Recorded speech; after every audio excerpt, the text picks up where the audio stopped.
Hello friends, आज हम लोग टीचिंग के कुछ टेक्निक्स पढ़ेंगे। टीचिंग टेक्निक्स बहुत ही इम्पोर्टेंट है और बहुत ज्यादा ही ऐसा हम लोग देखते हैं कि सब लोग मेथड और टेक्निक को एक ही टर्म के रूप में यूज करते हैं, जबकि बात ऐसी नहीं है। मेथड ब्रॉडर सेंस में यूज होता है, एक मेथड में हम कई टेक्निक्स का प्रयोग करते हैं। तो हम शुरू करते हैं, ठीक है। उसको एक एक करके समझते हैं। सारे टेक्निक्स को तो लेना मुश्किल था, बहुत सारा टेक्निक है, इसलिए हम कुछ टेक्निक लिए हैं जो कि बहुत इम्पोर्टेंट है, और फिर नेक्स्ट वीडियो में हम बाकी के सारे टेक्निक्स को पढ़ेंगे। तो ये जैसा मैंने कहा कि बहुत सारे ऑथर्स जो हैं वो दोनों को एक साथ सिनोनिम की तरह यूज करते हैं। समानार्थी शब्द में मेथड और टेक्निक का प्रयोग किया जाता है, लेकिन मेथड एक ब्रॉड कॉन्सेप्ट है। मेथड में हमने पढ़ा है टीचिंग मेथड्स में project method, problem solving method, lecture method, question answer method. वो सारे मेथड्स को जब हम प्रयोग करते हैं क्लास में as a teacher, then we use so many techniques also along with them. तो उनके साथ टेक्निक्स का भी प्रयोग होता है साथ साथ। तो टेक्निक ऑफ टीचिंग को हम डिवाइसेस ऑफ टीचिंग भी कहते हैं, स्ट्रैटेजी ऑफ टीचिंग भी कहते हैं, ठीक है। डिवाइसेस और स्ट्रैटेजी भी सेम चीज है। तो जैसे हम देखने के devices and strategy both are similar to techniques. Devices और स्ट्रैटेजीज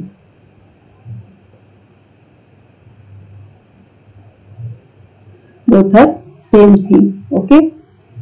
तो जो कि क्या है, डिवाइसेस और स्ट्रैटेजी जो टीचिंग को फैसिलिटेट करता है क्लासरूम में। जब हम किसी एक मेथड से पढ़ा रहे होते तो ये डिवाइसेस हमें हेल्प करते हैं टीचिंग में। इनकी सहायता से हमारी टीचिंग और इफेक्टिव होती है, ठीक है। टीचिंग टेक्निक्स ऑफ टीचिंग क्या करता है कि किसी भी चीज को समझने में या पढ़ाने में थॉरोली पूरी तरह पढ़ाने में मदद करता है, किसी चीज को जल्दी समझ आने में, जल्दी पढ़ाने में, और बच्चों की अंडरस्टैंडिंग को बढ़ाने में मदद करता है। तो जॉन मैंडर के द्वारा दिए गए कुछ टेक्निक्स को हम डिस्कस करेंगे। सारे तो संभव नहीं है एक वीडियो में, इसलिए हम लोग 2 वीडियो बनाएंगे इसका। तो जॉन मैंडर नाम याद रखेंगे कि टेक्निक दिया गया है किसके द्वारा, तो जॉन मैंडर के द्वारा, ठीक है। अब हम लोग कुछ टेक्निक्स को इस वीडियो में देखेंगे और कुछ को बाद में कंटिन्यूटी में 2 वीडियो बनेगा। पहला टेक्निक है असाइनमेंट, ओके। तो असाइनमेंट हम लोग टीचिंग के बाद क्या होता है, जब एज ए टीचर आप जब टीचर बनेंगे तो पढ़ाने के बाद आप असाइनमेंट देते हैं। तो ये पढ़ाने का टीचिंग मेथड आपका हुआ lecture method, question answer method, problem solving, whatever method you have adopted by teaching. Then after teaching आपको जब जज करना होता है तो या उनकी अंडरस्टैंडिंग को देखनी होती है तो आप असाइनमेंट देते हैं। तो assignment is a technique, not a method. So assignment is the most common technique of teaching, specially in teaching of all subject. सब सब्जेक्ट में हम असाइनमेंट्स देते हैं जब पढ़ाते हैं, उसके बाद असाइनमेंट्स देते हैं, जिसको हम होमवर्क भी कहते हैं। असाइनमेंट्स को होमवर्क भी कहा जाता है, होम असाइनमेंट भी कहा जाता है, ठीक है। तो ये सब सब्जेक्ट में दिया जाता है, और ये टेक्निक है जो कि टीचिंग लर्निंग प्रोसेस में बहुत ज्यादा यूज होता है। यह इंस्ट्रक्शनल टेक्निक है, अनुदेशानात्मक, जिसको कि टीचर यूज करते हैं, और इसमें इंफॉर्मेशन दिया जाता है कि कैसे लिखना है, सेल्फ लर्निंग होता है। इसके बाद क्या होता है, टीचर पढ़ाने के बाद असाइनमेंट दे दिए, क्वेश्चन दे दिए, होमवर्क दे दिया, बच्चों को खुद करके आना होता है। तो इसमें इंफॉर्मेशन दी क्या क्या क्या करना है, जब असाइनमेंट मिलता है उसी समय बता दिया जाता है। उसके बाद बच्चे खुद से लर्न करके और लिख कर लाते हैं, जिससे उनकी राइटिंग स्किल डेवलप होती है। और रिपोर्ट प्रिपरेशन करना होता है, जब कुछ पढ़ाया गया, कुछ प्रोजेक्ट कराया गया तो उसका रिपोर्ट प्रिपरेशन भी असाइनमेंट के तहत आता है। वहाँ ये असाइनमेंट बहुत तरह के होते हैं, बहुत लंबा लिस्ट है, और उसमें कॉमन टाइप का क्या हुआ, ऐसे लिखने के लिए दिया गया, किसी चीज का रिव्यू बुक पढ़ाया गया या कोई तो उसका रिव्यू केस स्टडी करने के लिए भी दिया जाता है असाइनमेंट, और प्रोजेक्ट करवाने के बाद प्रोजेक्ट रिपोर्ट बनाने के लिए भी होमवर्क जो दिया जाता है, ये सब असाइनमेंट के तहत आते हैं। तो असाइनमेंट जब आपको दिया जाता है तो आपका जो इंस्ट्रक्टर है, जो टीचर है, वो आप क्या चाहता है आपसे, टीचर ये चाहते हैं असाइनमेंट देने के बाद कि आप उसमें अपने आइडियाज और उनके कॉन्सेप्ट्स को जो भी टीचर ने पढ़ाया उसको अपने वर्ड्स में बताएं, ताकि आपकी अंडरस्टैंडिंग का पता चले, ताकि टीचर को ये पता चला कि उन्होंने जो भी पढ़ाया वो आपको समझ में आया है, और आप उसके साथ साथ कुछ साइड बुक्स, रेफरेंस बुक्स की मदद से रिलेवेंट कॉन्सेप्ट और सिचुएशन और फिनोमेना को भी जोड़कर अपने प्रेजेंटेशन को अच्छा कर सकते हैं। आइडियाज जो भी है उनका विश्लेषण कर सकते हैं, कॉन्सेप्ट को भी विश्लेषण करके और उनमें रिलेशनशिप स्टैब्लिश करके आप अपना आंसर लिखते हैं। टीचर ने जो पढ़ाया उसमें आप थोड़ा विस्तार करते हैं। तो असाइनमेंट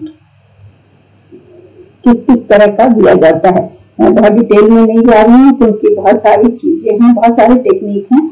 तो असाइनमेंट एब्स्ट्रैक्ट और एग्जीक्यूटिव समरी, किसी चीज का समरी लिखने को दिया जाता है या एनोटेटेड बिब्लियोग्राफी बनाने के लिए कहा जाता है। कहाँ से आपने सब चीजें इकट्ठा की, केस स्टडी, किसी केस को स्टडी करके उसके बारे में किसी चीज का क्रिटिकल रिव्यू, उसकी अच्छाइयां बुराइयां सब लिखना, ऐसे लिखना किसी टॉपिक पे, लिटरेचर रिव्यू करना, किसी के राइटिंग का रिव्यू करना। रिफ्लेक्टिव जर्नल में क्या होता है, आप लोग सब अभी जिन्होंने बीएड किया है उन्होंने रिफ्लेक्टिव जर्नल जरूर सीखा होगा। कहीं पर भी स्कूल में जाकर आपने किस तरह से आपका रोजमर्रा का जो लाइफ होता है या रोजमर्रा की जो एक्टिविटीज होती है उसका जो जर्नल बनाते हैं, that is known as reflective journal. And report लिखना होता है, आप जिस स्कूल में जाते हैं, या फिर असाइनमेंट में रिपोर्ट लिखना भी होता है। कुछ काम किया गया उसको आपने कैसे किया उसका रिपोर्ट बनाइए, क्या फाइंडिंग आई, ये सारी चीजें लिखनी होती हैं। तो एक अच्छे असाइनमेंट का खासियत क्या क्या होती है, तो असाइनमेंट सबसे पहला होना चाहिए कि जो आपको पढ़ाया गया, जो लेसन पढ़ाया गया उससे रिलेटेड होना चाहिए, टेक्स्ट बुक और करिकुलम से रिलेटेड होना चाहिए। स्कूल में या कॉलेज में जो भी असाइनमेंट मिलता है वो आपकी टेक्स्ट बुक और जो क्लास में टीचिंग है उससे रिलेटेड होता है, और जो टॉपिक होता है वो पहले एक्सप्लेन कर दिया जाता है। एकदम नया टॉपिक और बिल्कुल अनजाना सा चीज नहीं आपको असाइनमेंट बनाने के लिए कहा जाता है। पहले आपको पढ़ाया जाता है, फिर आपको कहा जाता है कोर और सब्जेक्ट और यूनिट, जिस यूनिट से या जिस सब्जेक्ट से आपका असाइनमेंट दिया गया है उसको भी क्लैरिफाई किया जाता है, और डिफिकल्ट पोर्शन जो होता है असाइनमेंट का उसको पहले एक्सप्लेन कर दिया जाता है, तब आपको बनाने के लिए कहा जाता है। और जो भी टॉपिक और यूनिट्स असाइनमेंट से रिलेटेड होते हैं वो पहले बता दिया जाता है कि आपको ये असाइनमेंट बनाना है, इसको यहाँ से आपको इसके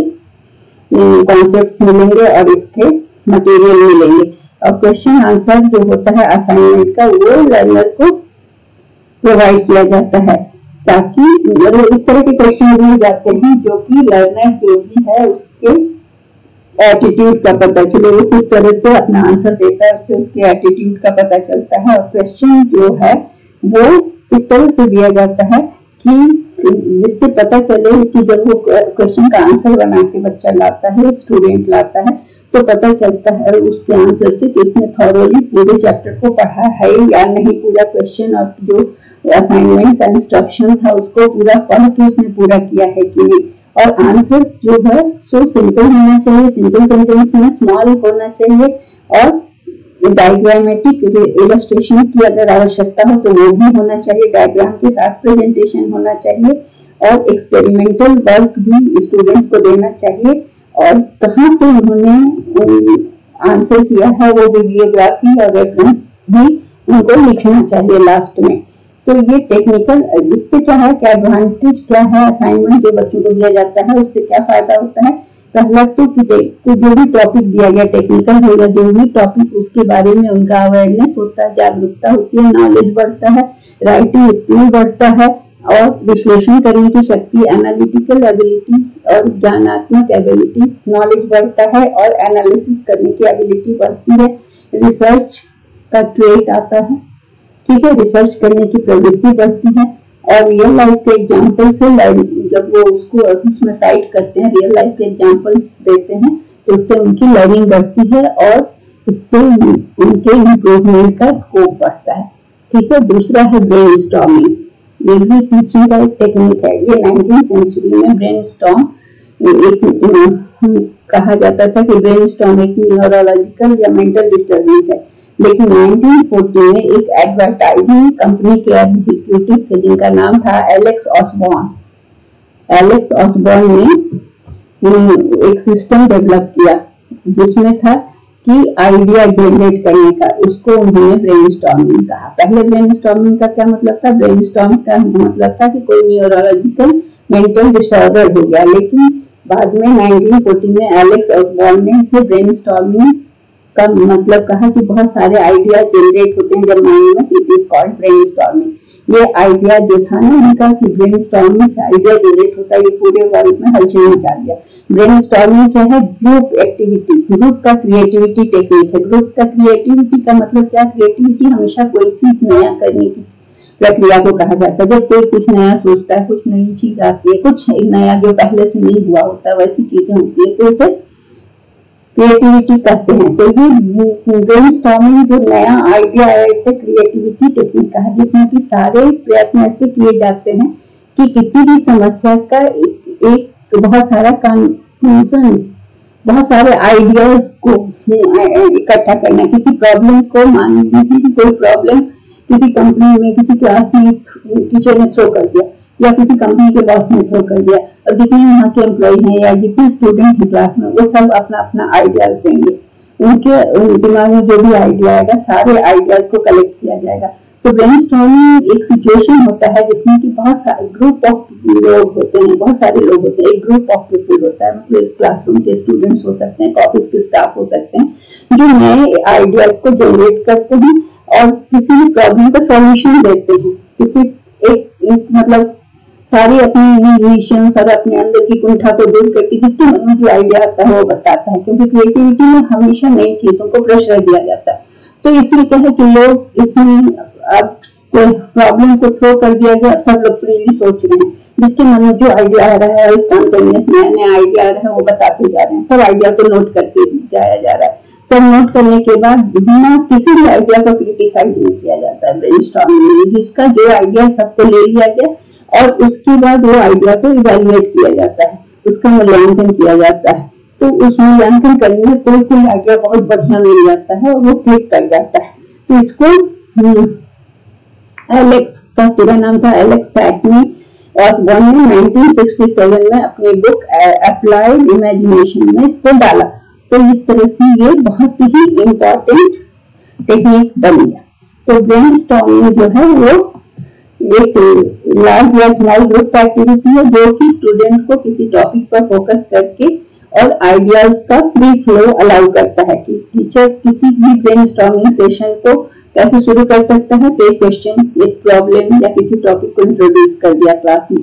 अब बच्चों को कहा जाता है कि आपको जितने जो आंसर समझ में आए थे, रेलिवेंट हो या रेलिवेंट वर्ड्स और आइडियाज, तो इसमें क्या है कि जो भी बच्चा जो आइडिया दिया सबको एक्सेप्ट किया गया, लिख लिया गया और समराइज करके टीचर उसको रखता है। फिर उसके बाद एक एक आइडियाज को देखता है और उसके बाद ओपन क्लास डिस्कशन में जब ये आइडियाज को डिस्कस किया जाता है तो उसमें से कोई आइडिया बहुत काम लायक निकल जाता है, कुछ आइडियाज निकलते हैं।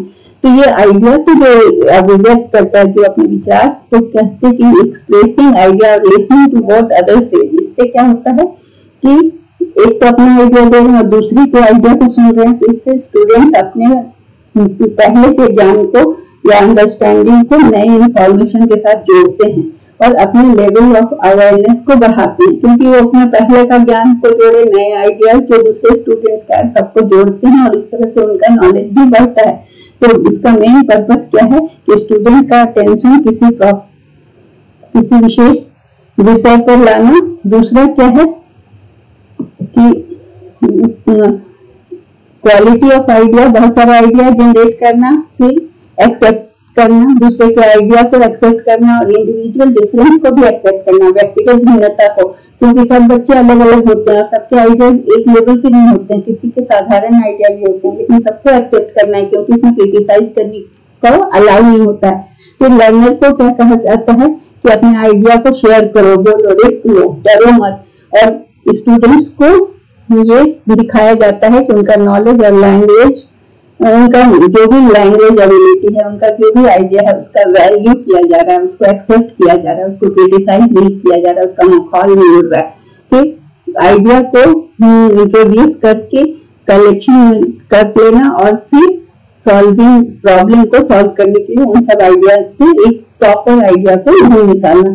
तो ये स्टूडेंट को क्या अपॉर्चुनिटी देता है अपने आइडियाज को शेयर करने का और उनका जो नॉलेज है एग्जिस्टिंग नॉलेज को नए नॉलेज के साथ जोड़ना और अपने नॉलेज को बढ़ाना। तो शुरू में क्या होता है कि इसमें ब्रेनस्टॉर्मिंग में कुछ लोग ग्रुप सेटिंग में बोलने में झिझकते हैं, हिचकिचाते हैं, लेकिन ब्रेनस्टॉर्मिंग क्या है कि इस तरह से छूट देता है या इस तरह से अलाउ करता है कि सभी स्टूडेंट को इसमें एनकरेजमेंट मिलता है और सभी पार्टिसिपेट करते हैं। तो और इसमें टीचर जो है वो सभी का सुनने पर भी जोर देते हैं।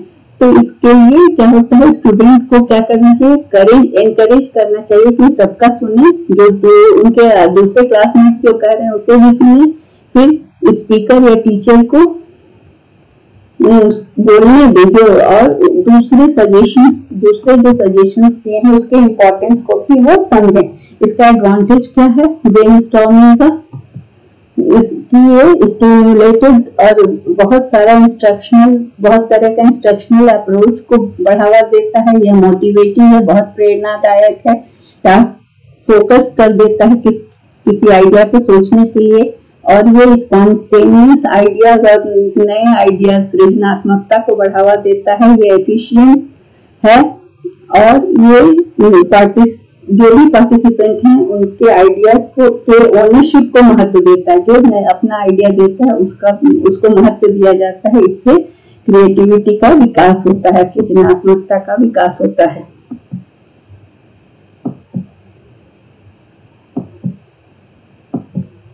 अब हम चलते, अगला है टेक्निक कार्टून से क्या होता है। कार्टून इम्पोर्टेंट है क्योंकि ये स्टूडेंट उसमें कार्टून में बहुत तरह के जिनके बारे में पढ़ना है उनके फिगर्स बने होते हैं और बहुत वो कलरफुल होते हैं। तो इसमें क्या होता है कि इससे बच्चों को बहुत सारे सब्जेक्ट के बीच में रिलेशनशिप वो एस्टेब्लिश कर सकते हैं कार्टून को देखकर। तो फिगर्स में होते हैं, फोटोज बने होते हैं, तो वो लर्नर को प्रॉब्लम सॉल्विंग स्किल डेवलप करते हैं। Teaching the subject with cartoon के साथ पढ़ाने से क्या होता है कि बच्चे बोर नहीं होते हैं क्लास में और लेसन को लंबे समय तक फोकस दे सकते हैं। फोटो होता है उसमें कार्टून बना हुआ तो बच्चों को अच्छा भी लगता है। तो कार्टून ये पहले क्या होता था कि पॉलिटिकल कमेंट्री या किसी का कार्टून बनाया जाता था किसी का मजाक उड़ाने के लिए मैगजीन्स वगैरह में। कार्टून क्या है, एक सिंपल ड्राइंग है जो हम अपने चारों ओर देखते हैं, उसका सिंपल ड्राइंग होता है। अपने चारों ओर की चीजों को देखते हैं, उसमें बहुत सारे कलर्स होते हैं, बहुत ब्राइट होता है। वो फिल्म की तरह भी हो सकता है, कार्टून फिल्म भी होता है, मिकी माउस और ये सब जो हम लोग देखते हैं, वीडियो भी होता है, मूवी भी होता है और कार्टून नेटवर्क भी है। और एनिमेशन के साथ मतलब क्या होता है कि पिक्चर को मूव कराया जाता है। एनिमेशन में क्या होता है कि पिक्चर बना के स्लाइड्स बन जाते हैं और उनको मूव कराते हुए दिखाया जाता है। तो कार्टून केवल बच्चों के लिए पहले माना जाता है कि बच्चों के लिए होता है और वो न्यूज़पेपर, कॉमिक बुक्स, मैगजीन्स और टीवी में भी आते हैं। कार्टून पहले केवल एंटरटेनमेंट के लिए होते थे, लेकिन आजकल क्या है कि इनका यूज पढ़ाई के लिए भी होने लगा है।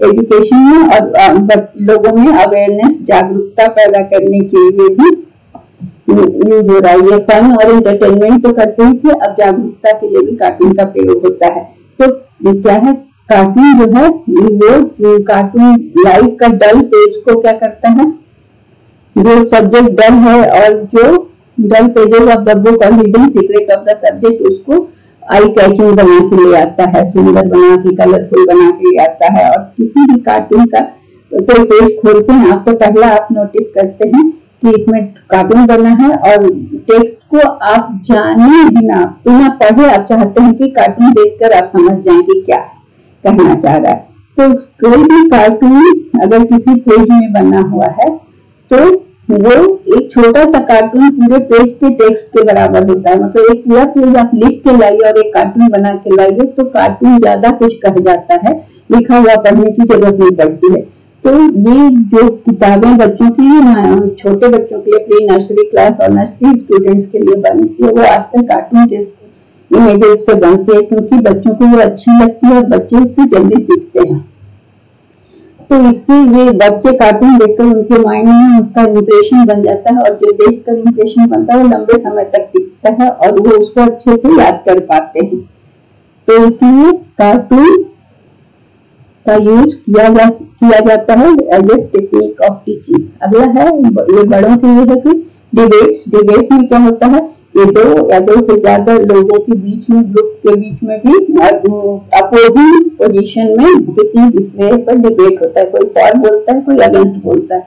तो इसमें क्या है कि डिबेट एक स्टूडेंट को क्लासरूम में एंगेज करने का बहुत अच्छा साधन है। डिबेट क्लासरूम में बच्चों को हेल्प करता है क्रिटिकल थिंकिंग, किसी चीज के pros and cons, presentation skill, ये सारी चीजें सिखाता है। किसी भी बात के पक्ष और विपक्ष दोनों को सोचने के लिए मजबूर करता है, और कैसे प्रेजेंट करना है, अपनी बात को किस तरह से रखनी है, कैसे अपनी बातों में दम लाना है, ये सारी चीजें सिखाता है। क्लासरूम डिबेट रैशनल थिंकिंग, मतलब कि विवेकपूर्ण सोच को बढ़ावा देता है, नागरिकता को बढ़ाता है, मैनर्स सिखाता है, कैसे बात करनी है, थॉट को ऑर्गेनाइज करके प्रेजेंट करना सिखाता है, पब्लिक स्पीकिंग सिखाता है।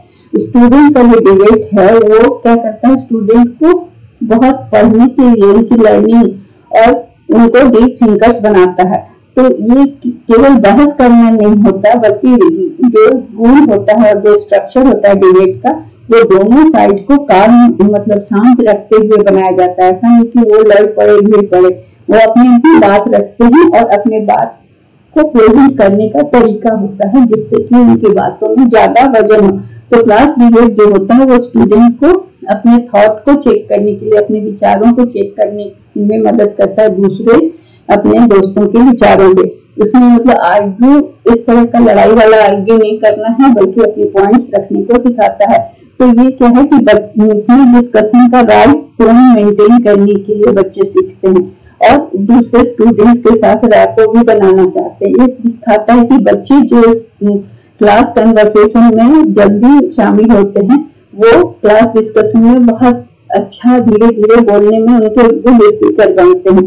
तो ये सभी स्टूडेंट्स को क्लासरूम डिबेट में शामिल करना जरूरी होता है। इसका गुड डिबेट का फीचर क्या है कि गुड डिबेट एक कला की तरह है। ये मतलब मुश्किल है कि कहना कि अगर दो गुड डिबेट चल रहा है, दोनों सब अच्छे बोल रहे हैं, तो आपको कहना मुश्किल हो जाएगा कि कौन अच्छा बोल रहा है। तो सबसे पहला है कि गुड डिबेट जब चलता है तो कन्वीनियंस, मतलब जो डिबेट में एंगेज हुए हैं बच्चे, दोनों अपने को कंफर्टेबल फील करें, मतलब और नॉन कॉम्बैटिव। ये नहीं कि माहौल प्लेजेंट हो, प्लेजर हो, टोन ऑफ डिस्कशन में हॉस्टिलिटी नहीं हो, अपनी बात रखें लेकिन हॉस्टाइल ना हो, दूसरे के प्रति अग्रेसिव ना हो। डाइवर्स, उनका ओपिनियन डाइवर्स हो सकता है, बहुत सारे ओपिनियन आ सकते हैं और उनके पॉइंट ऑफ व्यू वर्बल होकर पता चलता है। Unity and focus, discussion should have, जो भी डिस्कशन हो रहा है उसका शैक्षणिक उद्देश्य होना चाहिए। और एनवायरमेंट जो है वो स्टूडेंट को इंटेलेक्चुअल रिस्क लेने के लिए अलाउ करना चाहिए, मतलब कहने का कि वो अपनी बात खुलकर रख सके, उसे किसी तरह का दबाव ना हो। तो एक बैड डिबेट क्या होता है, बैड डिबेट वो होता है, गुड डिबेट का तो फीचर्स हमने देखा। बैड डिबेट में लोग कम पार्टिसिपेट करते हैं, फिर व्यू पॉइंट्स जो होते हैं रेस्ट्रिक्टेड होते हैं, बायस्ड होते हैं, या जो करवा रहा है उसके व्यूज को कभी कभी वो डर से प्रेजेंट करते हैं। फिर फोकस नहीं होता है उनका, वो डिबेट कहीं से शुरू होकर किसी और चीज पर चला जाता है। अगला है ड्रिल। ड्रिल का मतलब होता है प्रैक्टिस। ये सिंपल है। ड्रिलिंग का मतलब होता है कि किसी भी चीज को सुनना, जो टीचर बोल रहे हैं, और उसको या तो टेप के द्वारा सुनना या कोई दूसरा स्टूडेंट बोल रहा है, मतलब कोई बोल रहा है उसको सुनना है और उसको रिपीट करना है। छोटे बच्चों के साथ ज्यादा होता है, इसमें उनको गिनती काउंटिंग रटाया जाता है। ये रिपीटेशन ड्रिल होता है। इसमें बहुत सारे टीचर अभी भी यूज करते हैं, जब नए लैंग्वेज के समय वर्ड सिखाने के लिए, नया लेटर सिखाने के लिए बच्चों को ये ड्रिल का प्रैक्टिस किया जाता है, ये टेक्निक यूज किया जाता है। फॉरेन लैंग्वेज के क्लासरूम में भी यूज होता है। तो ड्रिल क्या है, ड्रिल एक क्लासरूम टेक्निक है जिसमें जो कि न्यू लैंग्वेज को प्रैक्टिस करने में सिखाया जाता है, काउंटिंग सिखाने में। ये टीचर को मॉडलिंग या वर्ड टीचर एक बोलता है और बच्चे उसको रिपीट करते हैं। ये छोटे क्लासेस में ज्यादा होता है।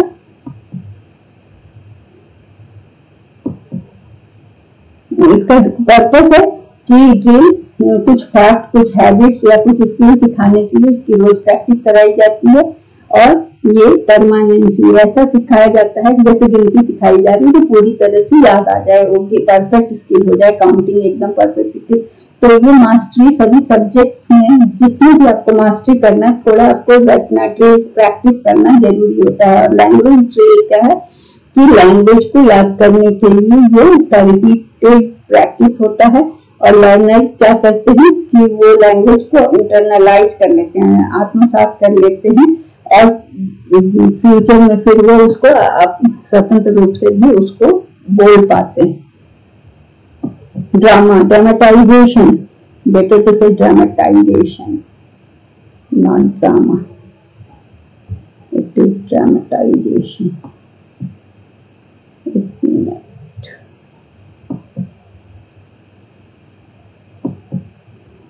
ड्रामेटाइजेशन जो होता है एजुकेशन में, वो एक एक्टिविटी है जिसमें क्या होता है कि लर्नर्स को लर्निंग स्टाइल, मतलब whole and learning by experience, ये मतलब क्या करना है कि movement, active, social learning, learning by discussion, emotional learning, ये सारी चीजें इसमें शामिल होती हैं। इसमें क्या करना है कि आपको बहुत सारा टीचिंग टूल है, इसमें क्या क्या करना है, डिस्कशन भी होगा, इमोशनल लर्निंग भी, क्योंकि आपको ड्रामेटाइज करना है, सोशल लर्निंग, समाज के सामने या समाज का कोई एस्पेक्ट को, कोई इश्यू को प्रेजेंट करना है ड्रामेटाइज करके। फिर इसमें मूवमेंट है, एक्टिविटी है और कोलैबोरेटिव है, क्योंकि ड्रामेटाइजेशन किसी भी चीज का अकेले नहीं हो सकता है। तो learning by discovering and doing है। तो ये ड्रामेटाइजिंग टेक्निक में बहुत सारे टेक्निक्स, टीचिंग टूल्स को इंक्लूड किया जाता है। और इसमें क्या होता है, स्टोरी टेलिंग होता है, रोल प्लेइंग होता है, गेम्स होता है। तो इसमें स्टूडेंट्स के हेल्प से ये लेसन को ड्रामेटाइज किया जाता है, किसी लेसन को ड्रामेटाइज करके प्रेजेंट किया जाता है, build on the concepts and themes as means of to test student knowledge. तो ड्रामेटाइजेशन जैसे शेक्सपियर का नाटक पढ़ाया जा रहा है, कोई प्ले पढ़ाया जा रहा है, तो उसको ड्रामेटाइज करके पढ़ाया जाता है, तो बच्चों को ज्यादा समझ में भी आता है और उसमें बच्चे बहुत चीज सीखते हैं। Social learning, learning by discussion, emotional learning, सारी चीज सीखते हैं। तो इससे उनका अच्छा डेवलपमेंट होता है। तो ये ड्रामा और प्ले जो करके सिखाया जाता है, इसमें क्या है, कॉन्फिडेंस बढ़ता है बच्चों का। जो बच्चे ड्रामा में पार्टिसिपेट करते हैं उनका कॉन्फिडेंस बढ़ता है। दूसरा, कंसंट्रेशन अपने रोल को प्ले करने में। फिर लैंग्वेज और कम्युनिकेशन स्किल बढ़ता है जब वो उसके डायलॉग्स को बोलते हैं, डायलॉग में। फिर ड्रामा जो है जब बच्चों को कोऑपरेशन सिखाता है। फिर न्यूमेरिकल स्किल सपोर्ट्स, जिसमें नंबरिंग का स्किल कैसे करना है, कहाँ क्या अरेंज करना है, स्टेज कैसे बनेगा, कितने लोग पार्टिसिपेट करेंगे, ये सारी चीजें। फिर drama helps to understand the world around them, किस तरह से उनको अपने चारों सब माहौल क्रिएट करना है। इमोशनल इंटेलिजेंस को बढ़ावा देता है, लोग एक दूसरे के इमोशंस को समझते हैं। और फिजिकल डेवलपमेंट भी करता है। तो इस तरह से ड्रामा का रोल हमने देखा कि किसी भी एक लेसन को ड्रामेटाइज करके पढ़ाने के तरीके से बच्चे बहुत कुछ सीखते हैं। अगला है ग्रुप डिस्कशन। ग्रुप डिस्कशन में क्या है, ये चाइल्ड सेंटर्ड स्ट्रेटेजी है। इस पर मैंने एक अलग से वीडियो बनाया हुआ है। ग्रुप डिस्कशन में सभी बच्चे, students are divided into group and they are encouraged to discuss on the subject matter given. तो इसमें बहुत बच्चों का पार्टिसिपेशन संभव है और ये टीचर के द्वारा डोमिनेटेड होता है। क्लासरूम का क्लाइमेट ऑटोक्रेटिक होता है और most of the time teacher active होता है और स्टूडेंट उनके आइडियाज और व्यूज को एक्सेप्ट करते हैं। तो इसका एडवांटेज क्या है, स्टूडेंट का इंटरेस्ट और एंगेजमेंट बढ़ता है। और लेक्चर में डिस्कशन भी मिक्स होता है, तो स्टूडेंट को वो हमेशा अलर्ट रहना होता है, उनका फोकस ग्रुप डिस्कशन में होता है और वो अपने आंसर्स को डिस्कस करते हैं, डिफरेंट आइडियाज को देखते हैं, दूसरे पर्सपेक्टिव से भी टॉपिक को देखते हैं। और गुड क्वेश्चन आंसर जब होता है तो स्टूडेंट को डीप थिंकिंग और नॉलेज को बढ़ाने में मदद मिलती है। इसके की पॉइंट्स क्या क्या हैं, ग्रुप डिस्कशन के की पॉइंट्स हैं। Rich content with good subject knowledge, बच्चों को अच्छा कंटेंट मिलता है, सब्जेक्ट का नॉलेज भी बढ़ता है। जो बच्चा लीडर्स आगे आगे बढ़कर बोलता है, उसमें लीडरशिप क्वालिटी भी बनती है, रेलिवेंट टॉपिक पर होता है, फिर बच्चा एक अच्छा लिसनर बनता है, क्योंकि ग्रुप डिस्कशन में सभी पार्टिसिपेट करते हैं, तो अगर सुनेंगे तभी तो पार्टिसिपेट कर पाएंगे। कम्युनिकेशन स्किल बढ़ता है, बात करते हैं, आप अपने पॉइंट ऑफ व्यू को रखते हैं। फिर बॉडी का जेस्चर्स बहुत इंपॉर्टेंट है ग्रुप डिस्कशन में, कि आपका बॉडी आप किस तरह से खड़े होते हैं, किस तरह से अपने को प्रेजेंट करते हैं। फिर एग्रेसिव नहीं होते हैं, आप अपनी बात को कहते हैं दूसरे की बात को एक्सेप्ट करने में या रिजेक्ट करने में। फिर क्रिस क्रॉस योर, अपने आइडियाज को आप क्रिस क्रॉस नहीं करते। तो ये सारी खूबियां हैं जो कि ग्रुप डिस्कशन की हैं।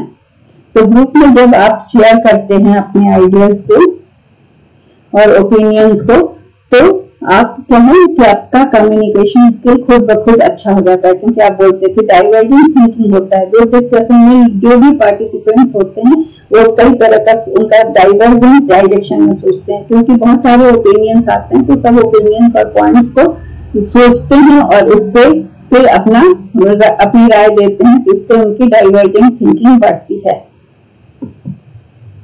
पैनल डिस्कशन, पैनल डिस्कशन भी एक टेक्निक है टीचिंग का। इसमें क्या होता है कि जिसमें पैनल डिस्कशन में 4 से 8 व्यक्ति होते हैं या स्टूडेंट्स होते हैं, तो स्कूल कॉलेज की बात है तो 8 स्टूडेंट्स होते हैं, जिसमें जो कि असाइंड एक टॉपिक, निर्धारित टॉपिक या प्रॉब्लम या इश्यू होता है, जिस पर वो ऑडियंस के सामने अपनी को प्रेजेंट करते हैं, अपनी राय देते हैं। तो पैनल डिस्कशन क्या है कि मॉडर्न कॉन्फ्रेंस जो होता है उसका छोटा रूप है, और ये वर्चुअल भी होता है। पर्पस क्या है पैनल डिस्कशन का कि ग्रुप ऑफ एक्सपर्ट्स जो बैठते हैं, अलग अलग एक्सपर्ट्स आते हैं, मतलब अलग अलग क्षेत्र के एक्सपर्ट आते हैं और इंडस्ट्री के या लीडर्स आते हैं, और वो ऑडियंस के सामने अपनी बात को रखते हैं। पैनल डिस्कशन सबसे ज्यादा पब्लिक ग्रुप डिस्कशन फॉर्मेट में यूज होता है और इट टेक्स प्लेस बिफोर, एक ऑडियंस के सामने होता है। इसका पर्पस है कि ऑडियंस को जो इशू लेके शुरू किया गया है पैनल डिस्कशन, उसके बारे में बताना, फिर जो प्रॉब्लम को लेके डिस्कशन शुरू हुआ है उसको सॉल्व करना, और ऑडियंस को एनकरेज करना कि जो भी इश्यू है, ये कंट्रोवर्शियल इश्यू जिस पर डिस्कशन हो रहा है, उसकी अच्छाई और बुराई को का वो मूल्यांकन करें। ये ऑडियंस को एनकरेज करता है। तो पैनल डिस्कशन जो होता है वो कॉन्फ्रेंसेस का छोटा रूप है। वो एक यूजफुल वे है कि जिसपे लोगों का व्यू पॉइंट्स जो है, एक्सपर्ट्स का व्यू पॉइंट्स जाना जाता है, या तो वो प्रिपेयर्ड स्टेटमेंट के रूप में होता है, वो तैयार करके आते हैं, या ऑडियंस पूछते हैं तब वो बताते हैं। तो क्योंकि ये ऑन द स्पॉट इंटरेक्शन हो रहा है, एक्सपर्ट्स बैठे हुए हैं, तो ये प्रेजेंटेशन से डिफिकल्ट है। प्रेजेंटेशन में क्या होता है कि आप बना के लाते हैं, यहाँ पर ऑन द स्पॉट इंटरेक्शन हो रहा है, तो आपको तुरंत जवाब देना होता है, एक्सपर्ट्स को तुरंत बोलना होता है। तो ये इसमें क्या है कि एक्सपर्ट्स अलग अलग होते हैं और उनका व्यू पॉइंट्स भी अलग अलग होता है। तो इसमें क्या होता है कि उनको नॉर्मल क्वेश्चंस को मैनेज करना मुश्किल होता है, क्योंकि प्रेजेंटेशन के एंड में फिर उसका कंक्लूजन बोलना होता है, लेकिन कभी कभी ये उलझ जाता है, तो इसमें स्पेसिफिक डिस्कशन नहीं हो पाता। तो ये चैलेंजिंग होता है और रेगुलर कॉन्फ्रेंस सेशन से ज्यादा चैलेंजिंग होता है। पैनल्स में टीम्स होते हैं और कोई जरूरी नहीं है कि सारे पैनलिस्ट किसी इश्यू पर एग्री भी कर जाएं, वो लेकिन उनको करना चाहिए एक साथ मिलकर डिस्कशन, एक इंटरेस्टिंग डिस्कशन होना चाहिए ऑडियंस के सामने, और इसमें पैनलिस्ट को खुद नहीं उलझना चाहिए। पैनलिस्ट क्या करते हैं कि अगर वो अपना पार्ट अच्छा से करते हैं प्ले, तो ये एक अच्छा पैनल डिस्कशन होता है और इसमें ये टीम अच्छी होती है और सेशन, ये पैनल डिस्कशन का सेशन अच्छा होता है। तो इसमें कोशिश यही होनी चाहिए कि उनमें राय में समता हो और कंक्लूजन सही निकले। अगला है सेमिनार। सेमिनार की टेक्निक है जो कि बहुत ही आजकल कॉमन है और हर जगह सेमिनार होता है, कॉलेज में सेमिनार होता है, और ये एडवांस्ड स्ट्रेटेजी और या टेक्निक है टीचिंग का। इसमें क्या है कि हायर एजुकेशन में सेमिनार होता है, स्कूल्स में नहीं होता है। ये एक इंस्ट्रक्शनल अनुदेशनात्मक टेक्निक है जिसमें कि एक सिचुएशन एक ग्रुप के लिए तैयार किया जाता है, जिसमें कि एक थीम दिया जाता है, उसके कई सब थीम होते हैं, उसमें लोग अपना पेपर तैयार करते हैं और वो आके अपना पेपर प्रेजेंट करते हैं सब थीम्स पर, और वो पेपर पढ़ते हैं। जब वो पेपर पढ़ते हैं तो उनके पेपर से लोग क्वेश्चंस भी पूछते हैं। तो सेमिनार क्या है कि बहुत सारे क्या है, ग्रुप ऑफ पीपल है जो कि एक साथ आकर किसी टॉपिक पर अपना डिस्कशन करते हैं और अपना पेपर प्रेजेंट करते हैं। उसमें हर सब थीम के अलग अलग की-नोट स्पीकर होते हैं और वो स्पीकर अपने टॉपिक के एक्सपर्ट होते हैं। तो जब सब पेपर प्रेजेंटेशन हो जाता है तो की-नोट स्पीकर उस पर अपनी एक्सपर्ट राय देते हैं। तो किसी सेमिनार को अटेंड करने का बहुत फायदा होता है। इससे क्या होता है कि आपका सेमिनार में जब आप पेपर प्रेजेंट करते हैं और आपसे क्वेश्चन पूछा जाता है तो आपका कम्युनिकेशन स्किल बढ़ता है, आप एक्सपर्ट का नॉलेज जानते हैं, क्योंकि आपके टॉपिक के एक्सपर्ट्स हर टॉपिक के एक्सपर्ट्स होते हैं। फिर नेटवर्किंग होती है लोगों से और मोटिवेशन और कॉन्फिडेंस आपका बढ़ता है। सेमिनार एक क्या है कि एक्सपर्ट से इंटरेक्ट करने का चांस देता है। किसी भी स्पेसिफिक फील्ड, जिस पेपर पर, जिस फील्ड पर या जिस थीम पे आप पेपर तैयार करके जा रहे हो, उसके एक्सपर्ट से आपको बात करने का मौका मिलता है, आपका नॉलेज बढ़ता है और आप रेलेवेंट टॉपिक पर उनसे बात करते हैं तो आपको लेटेस्ट इंफॉर्मेशन और नई स्किल्स का पता चलता है सेमिनार से। अगला है सिंपोजियम। सिंपोजियम क्या है, एक तरह का डिस्कशन है। सिंपोजियम डिस्कशन है जिसमें 2 या ज्यादा स्पीकर होते हैं और वो 10 से 20 मिनट बोलते हैं और अपना इंडिविजुअल अप्रोच या सॉल्यूशन देते हैं किसी भी प्रॉब्लम या किसी भी सब्जेक्ट या किसी पॉलिसी पर। तो उनकी जो स्पीच होते हैं वो उसके बाद उस पर लोग क्वेश्चन करते हैं या कमेंट, ऑडियंस के द्वारा क्वेश्चन किए जाते हैं या कमेंट्स किए जाते हैं, जैसे कि पैनल में होता है। तो ये सिंपोजियम में क्या होता है कि उसमें 8 होते हैं पैनल में, 4 से 8। इसमें सिंपोजियम का पर्पस है for industry experts to highlight their recent. जो इंडस्ट्री एक्सपर्ट आते हैं वो अपनी डिस्कवरीज और लेटेस्ट रिसर्च डेवलपमेंट बताते हैं वो अपने फील्ड के।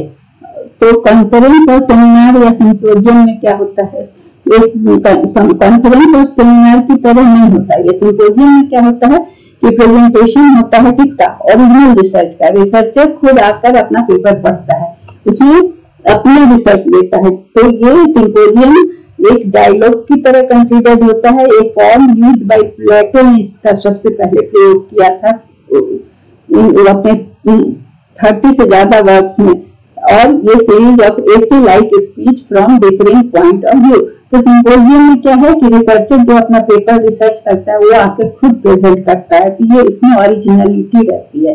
तो सेमिनार को क्या कहते हैं कि एक फॉर्मल प्रेजेंटेशन होता है जिसमें कि कोई भी एक्सपर्ट होता है और जो अटेंडेंस वो अपने सब्जेक्ट मैटर पर डिस्कस करते हैं। सिंपोजियम में है कि एक्सपर्ट्स को डिस्कशन करना है पर्टिकुलर सब्जेक्ट पर जो कि उन्होंने जिस पर रिसर्च किया है। तो सिंपोजियम एक टेक्निक है जिसमें 2 या 2 से ज्यादा लोग एक डायरेक्शन, चेयरमैन के डायरेक्शन में अपना पेपर प्रेजेंट करते हैं और which give several aspect of one question. अब अगला है वर्कशॉप। वर्कशॉप में क्या होता है कि ये एक्सप्लोर करता है, आइडेंटिफाई किसी भी प्रॉब्लम को जानना, उसके बारे में और आइडेंटिफाई करना और उसको कैसे सॉल्यूशन करना, प्रॉब्लम का सॉल्यूशन। तो ये एक्सटेंसिव स्टडी किसी सिचुएशन का बताता है और इसमें क्या है कि टीचर इसमें कोई भी चीज को सिखाता है, पहले करके सिखाता है फिर बच्चों से करवाता है। तो training of new practices and innovation in education. तो इसमें क्या होता है, वर्कशॉप में जैसे किसी भी चीज का कोई नई चीज आई, कोई नया सिस्टम आया, कुछ नया करना है, शिक्षकों को करना है या छात्रों को करना है, तो वर्कशॉप कराया जाता है। उसमें उनको सिखाया जाता है कि कैसे करना है, क्या करना है। तो पहले बता दिया जाता है, करके दिखा दिया जाता है, फिर उनसे बनवाया जाता है। तो वर्कशॉप का इंट्रोड्यूस नया कॉन्सेप्ट को इंट्रोड्यूस करता है पार्टिसिपेंट्स में और उसके बाद उनको डेमोन्स्ट्रेट करता है कि कैसे करना है और फिर उनको एक्चुअली बनाकर दिखाना होता है। तो जैसे it is a great way to जैसे टीच हैंड्स ऑन स्किल। जैसे मान लीजिए कि आपको चार्ट पेपर या मॉडल बनाने के लिए बताया जाएगा, सिखाया जाएगा, पहले बनाकर सिखाया जाएगा, दिखा दिया जाएगा, फिर आपको कहा जाएगा कि आप मॉडल बनाएं। तो ये टीच हैंड्स ऑन स्किल, मतलब क्या है कि हैंड आता है, दोनों हैंड मोटर कोऑर्डिनेशन सिखाता है, केवल रीडिंग राइटिंग नहीं होता है, करना भी होता है। तो because it offers participants a chance to try out new methods and fail in a safe situation for। तो वर्कशॉप क्या है, एक असेंबल ग्रुप ऑफ पीपल होता है जिसमें 10 से 25 लोग होते हैं जो कि कॉमन इंटरेस्ट होता है और वो एक साथ मिलकर अपने स्किल को बढ़ाते हैं। ठीक है, सब किसी भी सब्जेक्ट के स्किल को बढ़ाते हैं, उसके लिए वो स्टडी करते हैं, रिसर्च करते हैं, प्रैक्टिस भी करते हैं, बनाते भी हैं और डिस्कस करते हैं। तो वर्कशॉप जो है वो कुछ नया चीज, कुछ नई स्किल को सिखाने के लिए होता है। और एकेडमिक कॉन्फ्रेंस क्या है कि ओरिजिनल रिसर्च या पेपर पढ़ने के लिए होता है, उसमें फीडबैक मिलता है। एक्टिव पार्टिसिपेशन फ्रॉम अटेंडेंस जो है, इसमें काम करना भी पड़ता है। ये वर्कशॉप है, इसमें सर्टिफिकेट्स भी मिलता है, 1 दिन का भी होता है, 3 दिन का भी होता है। और small activities are often conducted to keep the participant engage. तो मतलब इसे सिखाया गया, सिखाया गया, बताया गया, लिखाया गया, सब किया गया, फिर बनवाया भी गया। तो ये स्किल डेवलपमेंट का वर्कशॉप होता है, कार्यशाला जिसको कहते हैं। और इसका ड्यूरेशन कभी 1 दिन होता है, कभी 3 दिन, और इसकी समाप्ति पर सर्टिफिकेट भी मिलता है। सेमिनार में भी सर्टिफिकेट मिलता है। So that's all for today, thank you.